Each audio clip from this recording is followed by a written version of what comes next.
Hello and welcome to the MCPAP clinical conversations that take place on the fourth Tuesday of each month from 12:15 to 1:15. I'm Marcy Ravitch and I'm the director of MCPAP. The topic is psychological testing in pediatric primary care.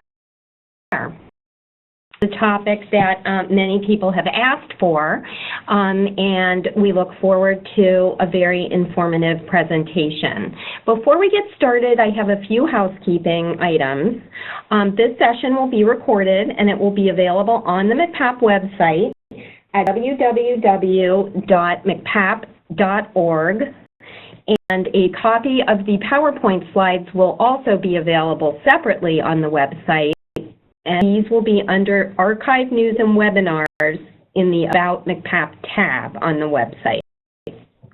Our presenter will answer questions at the end of the presentation.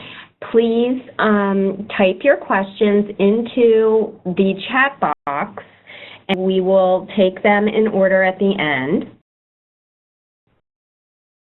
Leave a very brief survey following the presentation. We appreciate your feedback as it really helps us to improve our offerings moving forward. So we will really appreciate if you could take 2 minutes to fill out that survey. It really does only take 2 minutes, if that. And with that, I'm going to introduce today's presenter, Dr. Mark Picciotto. Mark Picciotto has worked in the areas of residential and hospital treatment of adolescents for 30 years. He has held clinical and administrative leadership positions, including Director of Adolescent Services at Pediatric Hospital, Director at the Boston Intensive Residential Treatment Program, and Program Director at Taunton Hospital Adolescent Inpatient Unit. Since 2003, Dr. Picciotto has been the Program Director of the McLean Southeast Adolescent Acute Residential Treatment Program. Dr. Picciotto is also an instructor in psychology at Harvard Medical School.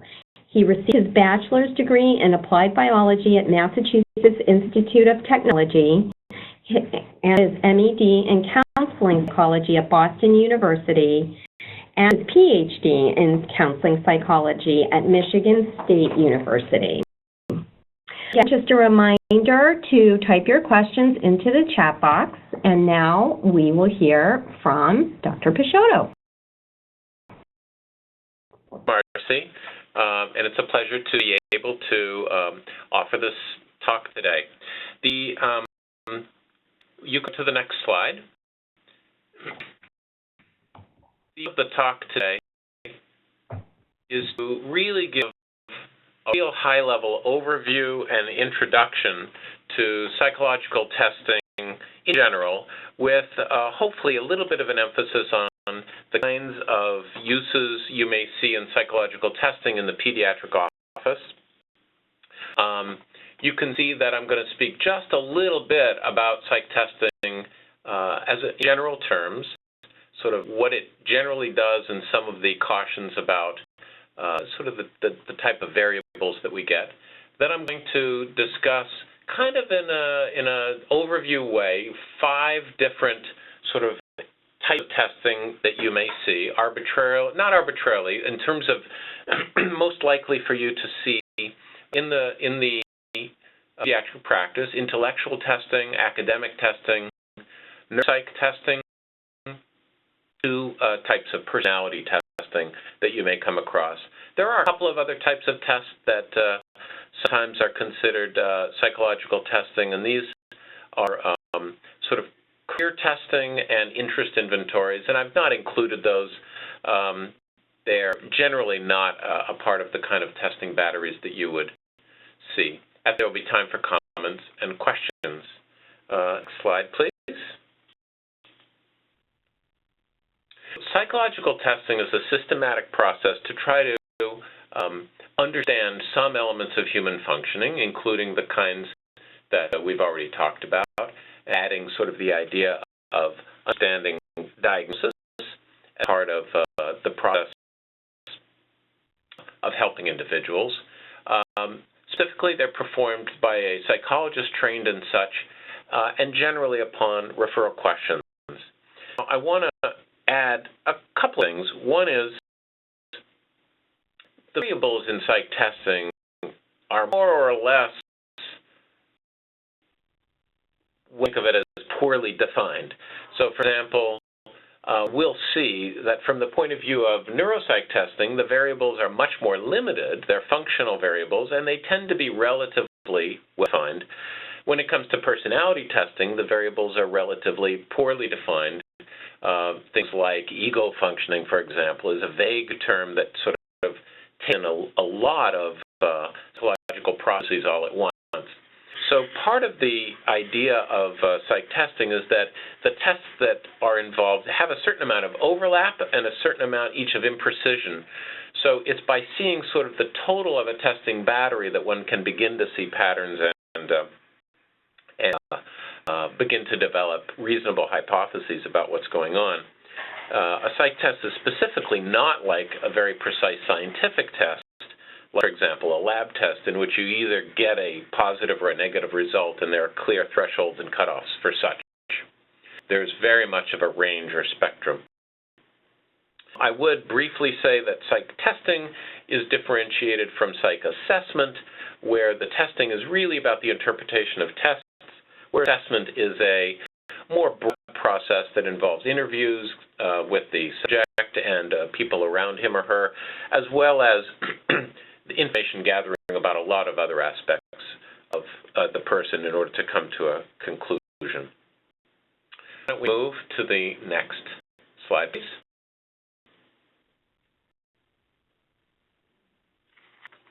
Just briefly, with respect to each of the 5 types of testing that we're going to speak about, I will sort of 4 different aspects of them. One, the primary purposes of the tests within that sort of section, some of the common or representative tests that you're likely to sort of see along with their common acronyms, the data that each set of tests generates, and then some of the kinds of results that you're likely to see and what you might make of them and how you might try to use them, especially in a pediatric practice. Next slide, please.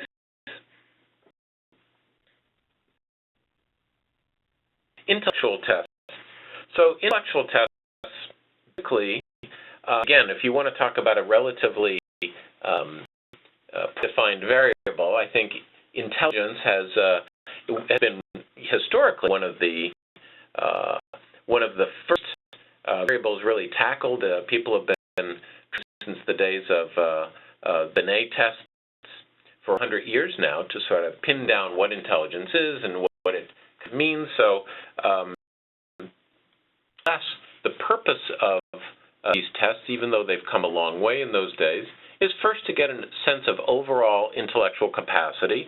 And what that sort of means is a capacity to navigate common issues in the world, capacity to figure out problems, capacity to manage verbal and nonverbal tasks. Intelligence is not a well unitary defined variable. There is within these tests to understand strengths and weaknesses, and so these kinds of tests are a good way of doing that. It also allows, because these tests tend to be very well normed, it allows one to see how your subject is comparing along those various dimensions to others in their cohort, either by age range or dimensions, such as grade level.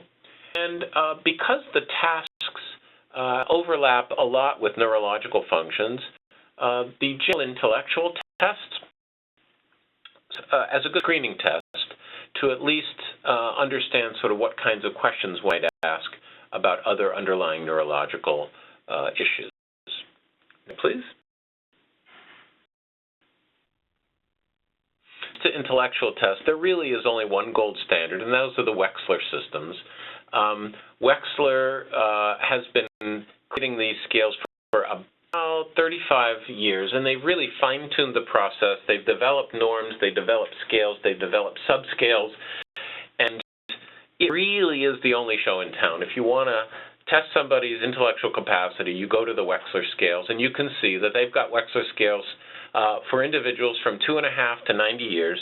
The WISC is, I think, less commonly used, but the WISC is really the go-to test when you want to start testing children, and above 16, the Wechsler Adult Intelligence Scale is one to go to. You can see they've been revised. They're revised roughly every 7 to 10 years, so the WIPSI is in its 4th iteration, the WIS in its 5th, and the WACE is in its 4th. So these are the kinds of acronyms that you'll see when you see reports regarding intellectual functioning.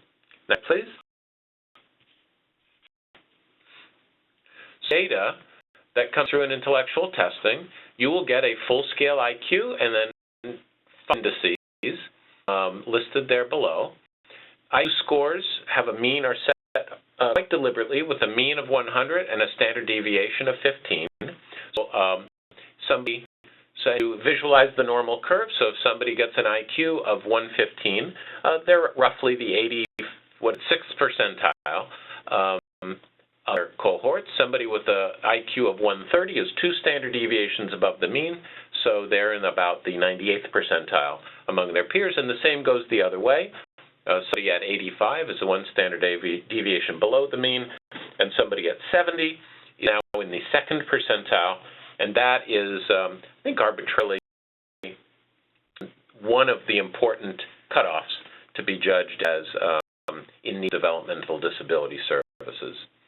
The scaled scores for the indices are, again, arbitrarily set with a mean of 10 and a standard deviation of 3. So as you read a report, you can sort of have some sense of where that data lies.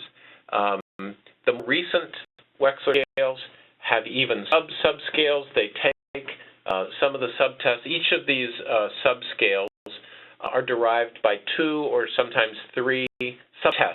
So in order to derive these, an individual is given roughly 10 to 12 tests to derive these indices and full-scale IQ. Next slide, please.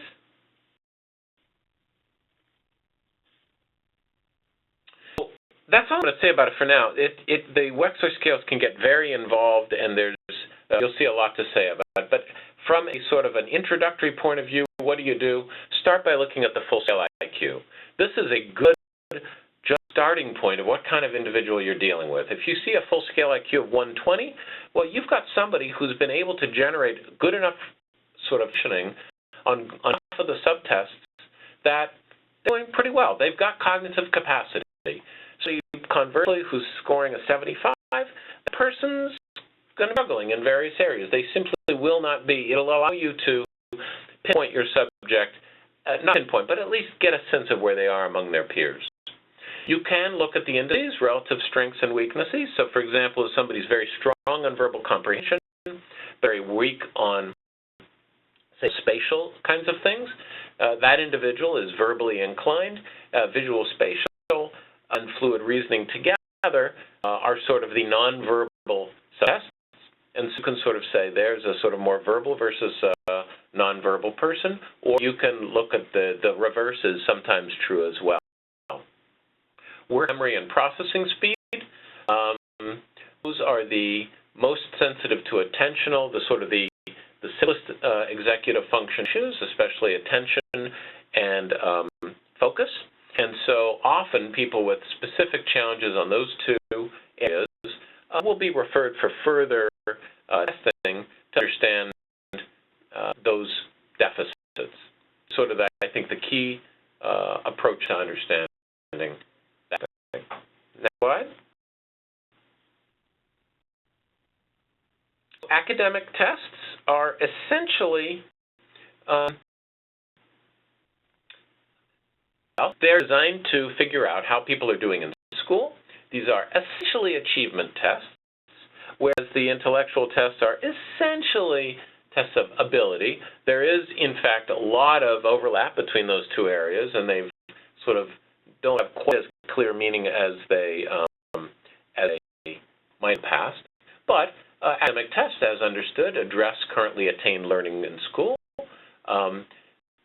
these can hit quite a wide range of areas, but they focus generally on verbal and math skills generally, reading and writing, and then understanding numerical concepts. Also allow you to get a first sense of learning abilities and disabilities, because a striking area of weakness in any of the assessed areas is worth investigating further. And academic testing is a piece of the school, the individual ed plan, and the 504 evaluation process.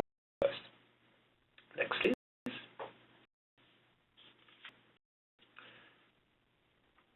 So academic tests, there are quite a lot of them.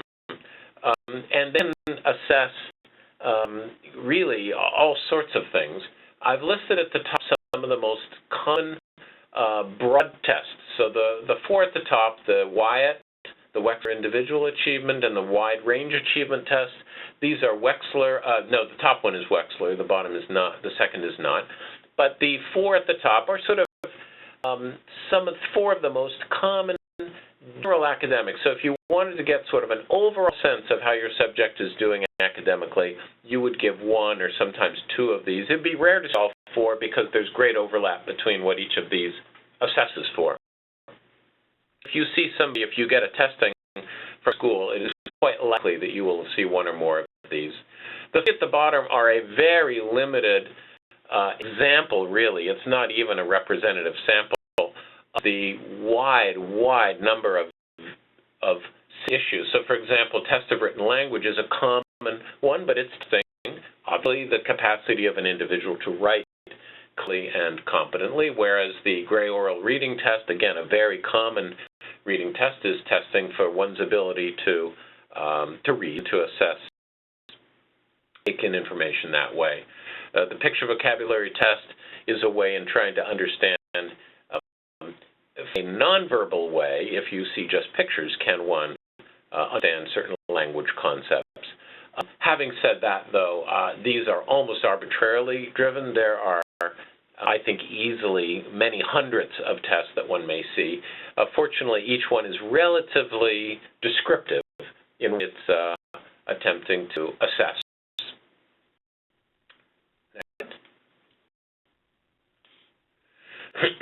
So, derived from academic testing is can be variable. Each test is sort of derived and normed in somewhat different ways.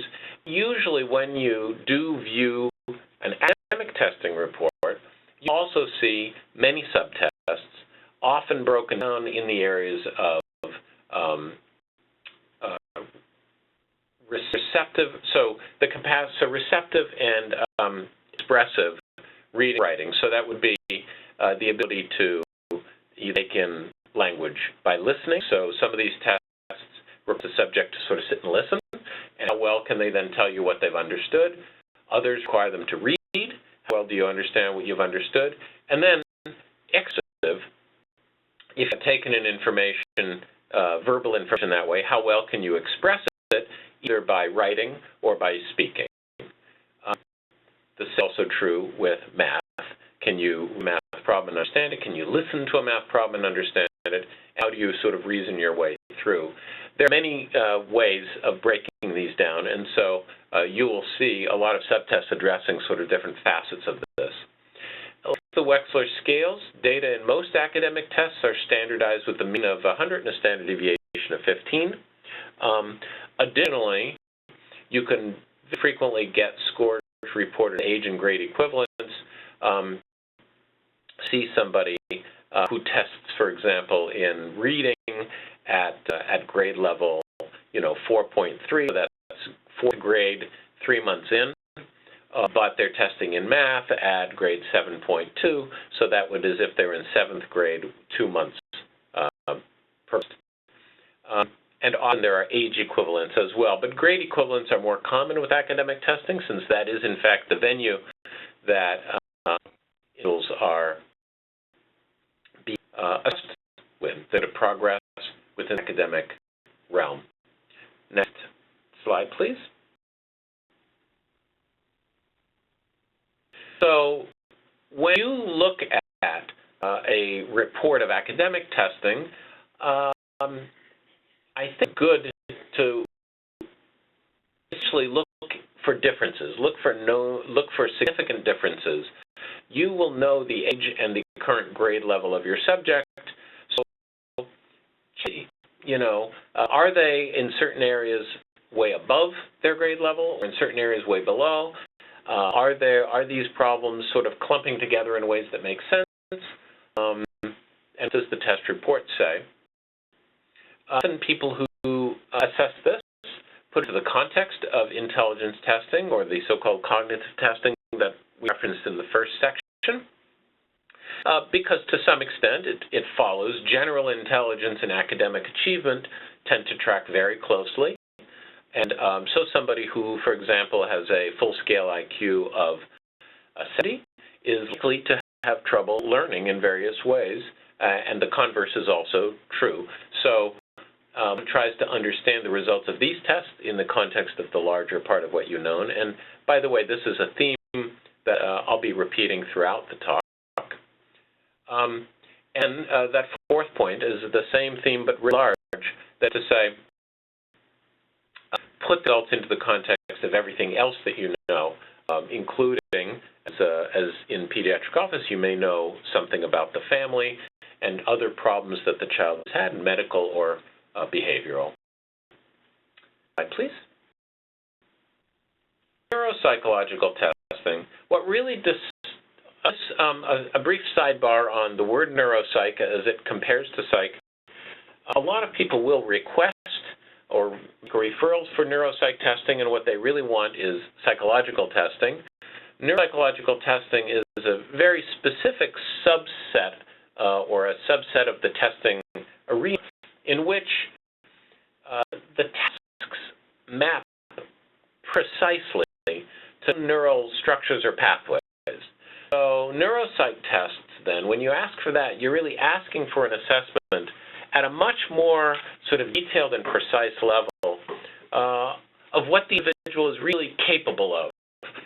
And so as such, the subtests tend to be very focal tests, very sort of short, precise, and a neuropsych battery can easily include dozens and dozens of tests.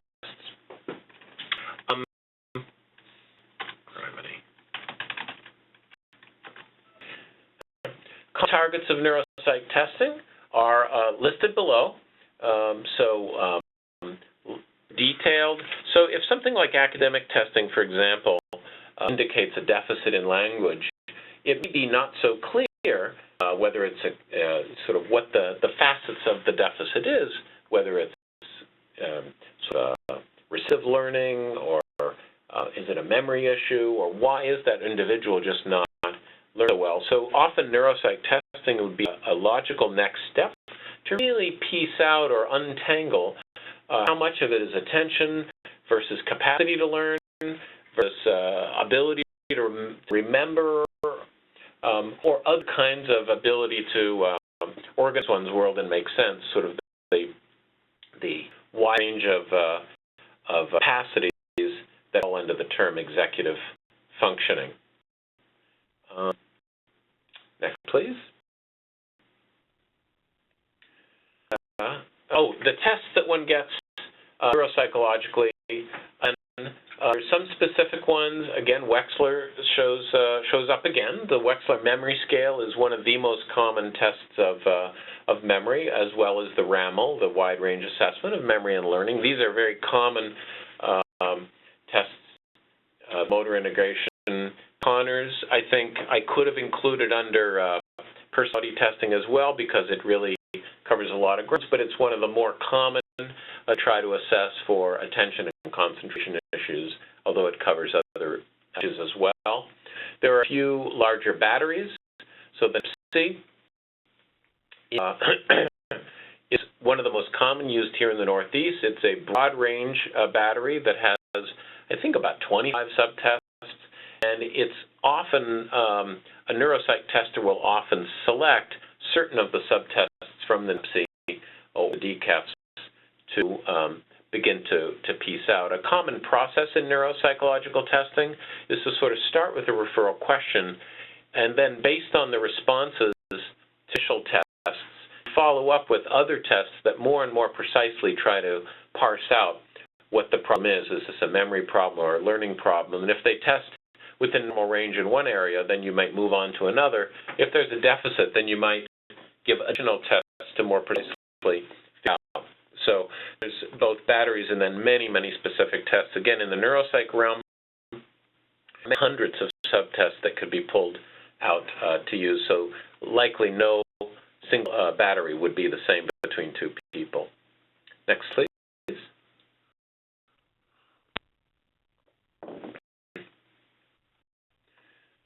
Neuropsych test is, again, it's hard to make general statements about it because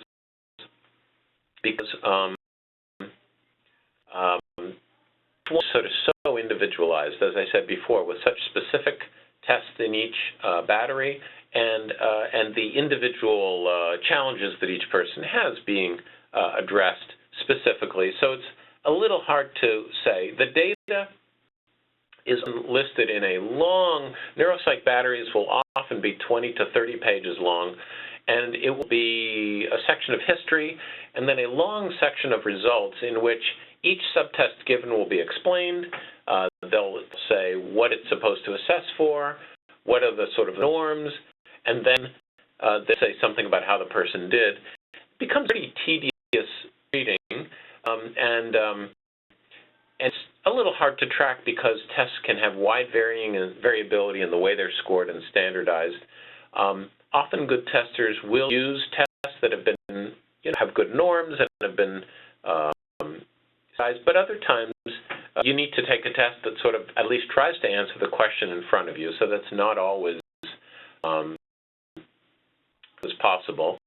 Generally speaking, results are given a deviation from expected age and functional norms for individuals. Tiles are common. Next slide, please. So about attacking this. Again, neuropsych test reports, when you're confronted with a 30-page report that often simply gives a long listing of tests given, I think this is the time to go to the summary and recommendation section, which itself, in my experience, is often a couple of pages long anyway. At least see what the tester is sort of concluding. I would say the advantage of neuropsych testing is that it is very precise, and it often can give a very clear idea of what problem is. On the other hand, often the neurological problems that they're confronting, whether it's a learning or a memory or an attentional problem, often can't be specifically remedied. On the other hand, they do and can be managed and mitigated by ed plans and by adjustments by parents and teachers. And so if you're reading this as a pediatrician, nurse practitioner, I would say look in the summary recommendations section for deficits that may fit the kind of problems that you know to be true in your client, and that there be ways of mitigating them that you can see. Often neuropsych testing is an important part of IEPs because really that is the area that IEPs address: learning, attention, executive function, and memory. Next slide, please. So personality testing. Personality testing is, I think, the hardest part of psychological testing to kind of get one's mind around. It by far deals with the most poorly defined variables. There are many ways of parsing out even what you mean by personality. I would have sort of arbitrarily said that personality traits refer to stable patterns of response to various situations. That, in a sense, is a way of defining our personality. There are many, many other ways of parsing it out. I think, however, because the aspects of functioning that may be difficult to determine an interview with somebody, or that not easily relevant or not easily accessible. So there are things that are sort of such internally focused, the way people are thinking about themselves or about others, or inner feelings that people may have, that either sex may wish to appeal appear differently in how they really are for one reason or another, or may be literally unaware of them, or even if they're happening, you may be able to observe certain behaviors, and the individual may not be aware of that behavior. But the same is really true for certain feelings and some thoughts that are uncommon for a subject to really be relatively unaware of some or of their internal functioning. So while this is sort of by far the hardest area of testing to define what exactly you're going for, it's often felt to be very useful because if somebody is hearing voices but isn't telling you that, that would be very useful to know for diagnostic and treatment purposes. And in certain cases, testing can really help elucidate some parts of that functioning. So, though these may be, let's plunge in and go to the next slide, please. There are essentially two broad types of personality tests, and we're going to call them limited response and free response. The limited response tests are essentially long questionnaires. Two of the most common are, in fact, true-false questions, 500 or so of them, and the testing process, usually machine-scored and aggregated, generates a variety of kind of a pattern, a personality pattern along several dimensions that can then be made sense of in one way or another. Free response tests can almost barely be called a test anymore. They're essentially asking very open-ended questions that can be responded to in almost any way, and it's up to the administrator to sort of make sense of them and interpret and come up with some that is useful. Next, please. Limited response tests. Here are four of the most common. The MMPI, I think, is well known. I could have included the MMPI-A. A stands for adolescent, so there's a version now that is applicable for teens. And the MMPI is the test that has 525 true-false questions. And the MIN as well is, I forget, a little bit fewer, but it's in the mid-300s, I think. And also just options, true, false, or yes, no. The child behavior checklist, that range as well, 300 or so questions that are a very slight gradation, so I think it's none, a little, some, or a lot. So it's a little bit more varied. And the task is essentially a self-report schedule by parents or teachers. These are the most common, I think, that you'll see for these kinds of personality tests. Next slide, please. So the data that you get from limited response personality tests tends to be very graph-like. You're going to see a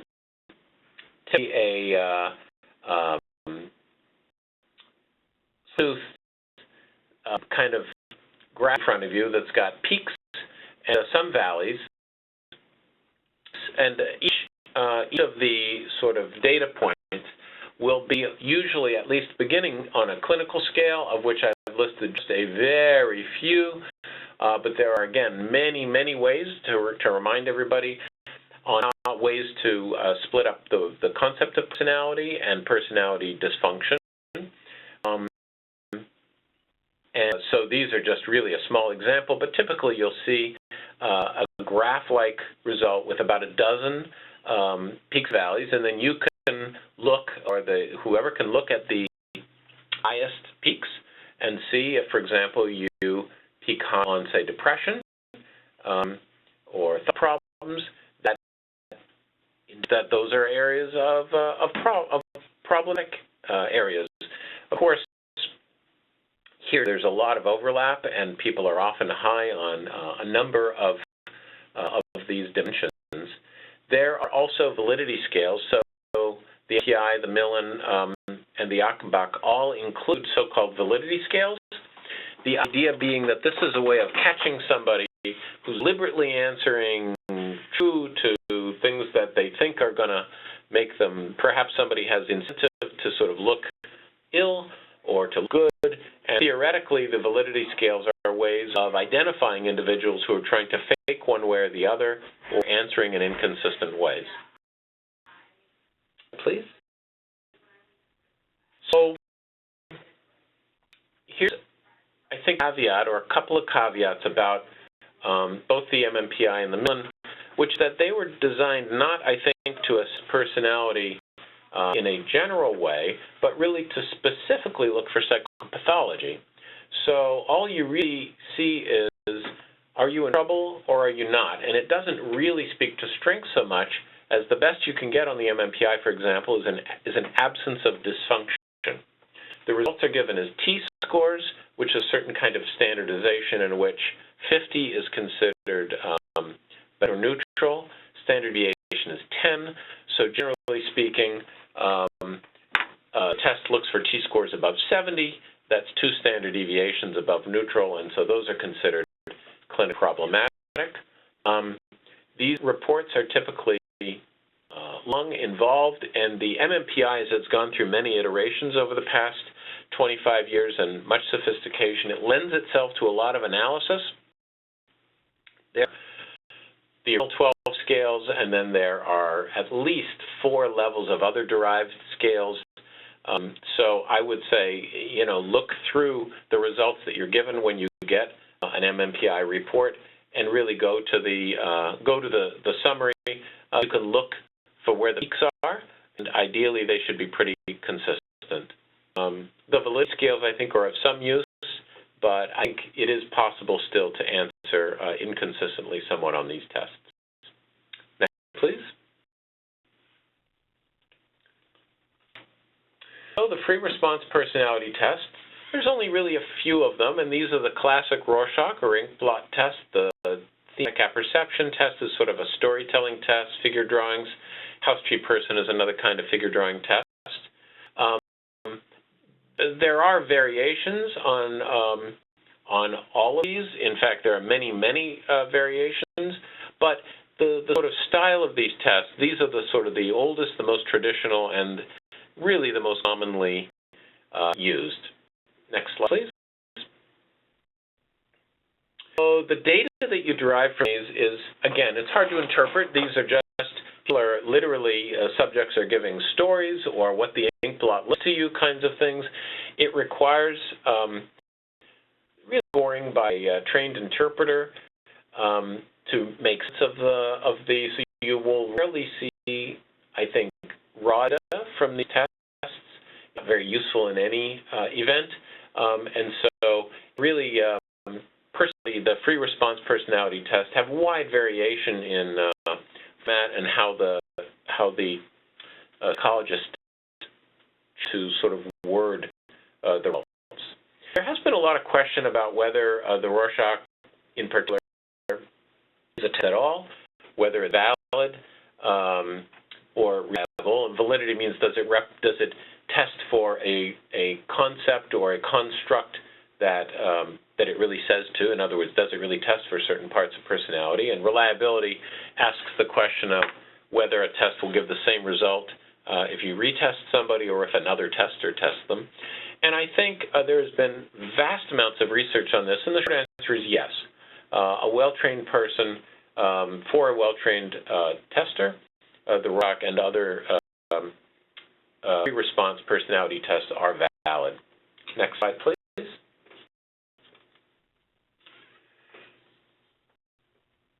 Interpretation, you read the report. That's what it really comes down to. Asking to see, do the dimensions that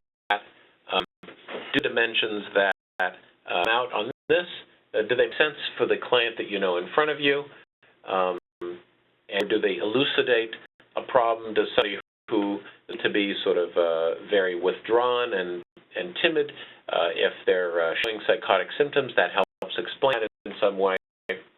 Does it with what you know of the patient? Next, please.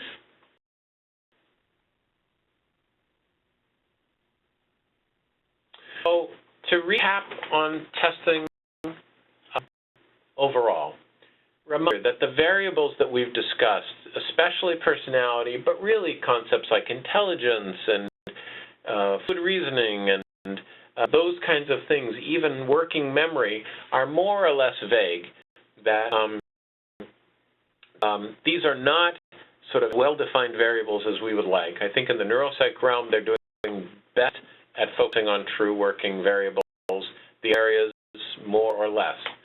There are many, many ways of sort of parsing out a person and many dimensions, and part of what works with psych testing is seeing where there's overlap and consistencies. It is good to know that because there are so many ways of looking at data, the more clear you or anyone else knows what they want to know, what the referral question is, the better the tester can be at focusing the report in the way you'd like to go. I know other presentations have talked about error, and so just a reminder that the type 1 and type 2 errors, you can have false positives and negatives. You can, and this is true, I think, with every type of testing. The fact that we have standard deviations and standard errors of measurement suggests that even though somebody falls in a certain area of testing, there's a certain chance that you're incorrect or the test has given a result that doesn't reflect how the subject really is. So keep in mind that psychological test data is valuable, but really need to put into the context of the larger understanding of your subject. I strongly recommend not using testing as the sort of only source of data or an only way of coming to conclusion, any conclusion about somebody, even if it's something like AD or memory or learning problems, even if there are very clear questions to be answered, sort of give other confirmation of what you think is coming about. And again, remember, you're testing a person, and you know the person, and this person has a life and a family, and if these are children, and make sure that the results that you get from testing really fits with what you know of the person. It should, but if it doesn't, go ahead and be a little bit more skeptical. It has to sort of comment and supplement what you know of somebody, not sort of conditional problems. End at that point to allow a little bit of time for questions if there are any, and the opportunity. Thank you. That was very informative. I am not seeing any questions. Now, I actually have a question that I was at a similar presentation earlier in the week, and someone asked this question: how do you know what to look for when you're choosing someone to do either psych testing or neuropsych testing? You mean when to do it? Yeah, like credentials, experience.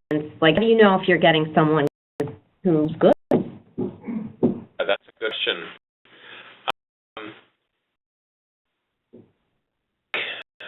Word of mouth and reputation is good. The idea of, because there are, it's hard to actually know for sure. I would say, certainly, this is one of the few realms of sort of work that falls clearly within the realm of psychology as opposed to any other discipline. So I would say somebody who is licensed at the doctoral level, especially the more complex test that you're looking for, so PhD or PsyD would be really the two doctoral level degrees, although in education can get the EDD degree, but all of those are doctoral level. I think also, said reputation. How do I know if somebody is good? And Marcy, I think beyond sort of that degree and reputation, I think you get a little bit the idea from how you interact with them initially. I think a competent person is going to ask some of these questions, sort of exactly what's your referral question, exactly what would you like out of the testing.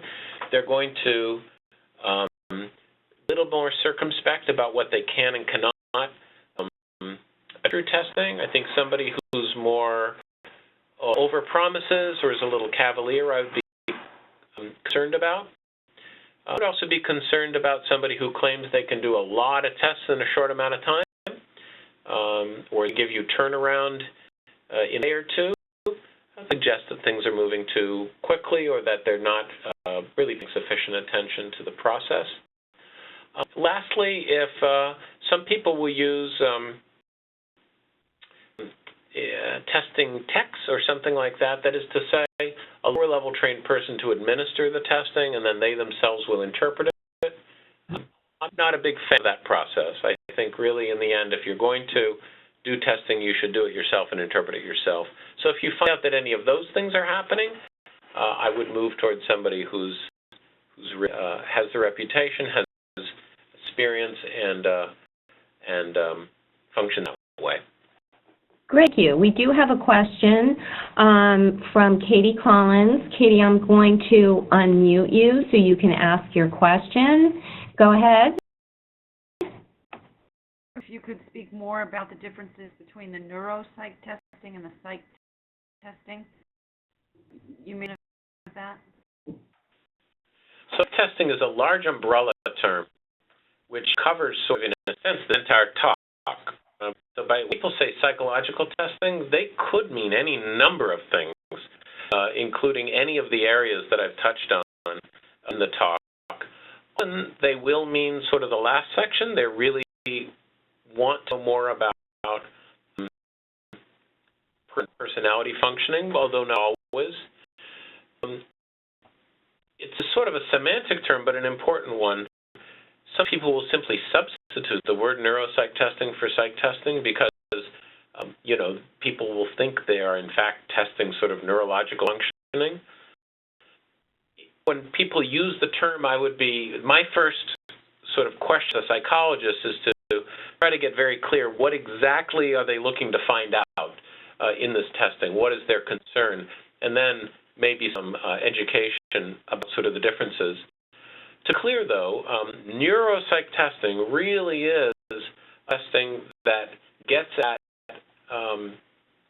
the behavioral functioning, what somebody is really able to do based on areas of the brain and pathways of the brain, neural pathways that are known really to have certain abilities and disabilities, so memory pathways and learning pathways, both verbal and nonverbal.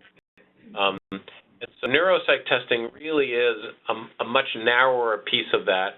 So it's subsumed within psych testing, and I think the terms are used in a sort of a loose way, frequently leading to some more of the confusion. I have parents that will request neuropsych evaluation, and I want to explain in terms to understand the difference between the two. Good. I would just to repeat briefly. I would start by trying to understand exactly what their concern is for the child, and maybe it's very precise about a learning disability or a severe reading problem or a severe, functional problem that really does lead itself to a specific neuropsych testing. But in my experience, more frequently, they really mean there's something about my kid that I don't understand, and I would like to see if some form of testing may elucidate it. In which case, I would say in the more general area and then fine-tune as you know better. Okay. Thank you. Okay, I don't think we have any other questions at this point. I'm not seeing any. So if folks come up with questions or want further clarification about anything, you can always email us at MCPAP, MCPAP, at beaconhealthoptions.com. We will make sure that the questions get to Dr. Picciotto and we get answers for you. And again, this will all be available on the website sometime later this week for future viewing and reference, both the PowerPoint and the audio recording. So everyone for coming today or participating. Just a quick reminder about the brief survey that you'll receive. We'd really appreciate your response on that. And to let you know that our next clinical conversation will be June 27th, and the topic will be addressing trauma in primary care. And then we're going to take a summer vacation and restart our series again in September after that. So thanks very much to you, Dr. Picciotto, and thanks to everyone for joining us. Have a great day. Thank you.